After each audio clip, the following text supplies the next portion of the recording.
मोदी सरकार ने family pension के नियम बदले, महिलाओं को मिलेगी बड़ी राहत।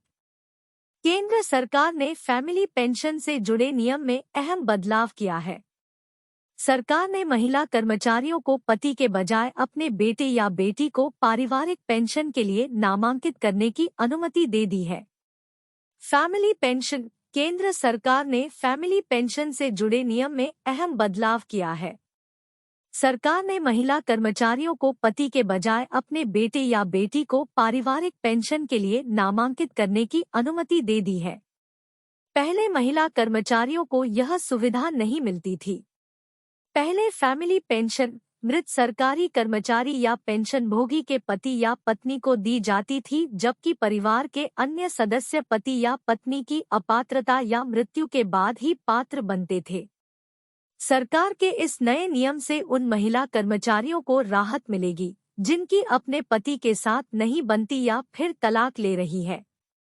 अब ऐसी महिलाएं अपने बच्चों के भविष्य को सुरक्षित कर सकेंगी। क्या कहा मंत्री ने?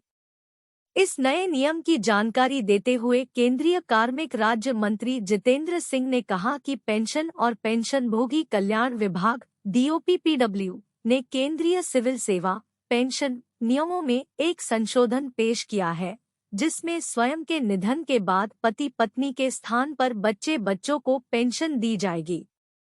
उन्होंने कहा कि यह संशोधन उन स्थितियों में कारगर होगा जहां वैवाहिक कलह के कारण तलाक की कार्यवाही होती है। इसी तरह घरेलू हिंसा से महिलाओं की सुरक्षा अधिनियम, दहेज निषेध अधिनियम या भारतीय दंड संहिता जैसे कानूनों के तहत मामले दर्ज किए जाते हैं। इन तमाम परिस्थितियों में फैमिली पेंशन के लिए अपनी सुविधा के हिसाब से बदलाव किया जा सकेगा। लिखित अनुरोध की जरूरत। सरकार की ओर से जारी आधिकारिक बयान के मुताबिक महिला सरकारी कर्मचारी या पेंशनभोगी को संबंधित कार्यालय प्रमुख को एक लिखित अनुरोध करना होगा। इस अनुरोध पत्र में कहना होगा कि उसके पति से पहले उसके पात्र बच्चों को पारिवारिक पेंशन दी जानी चाहिए।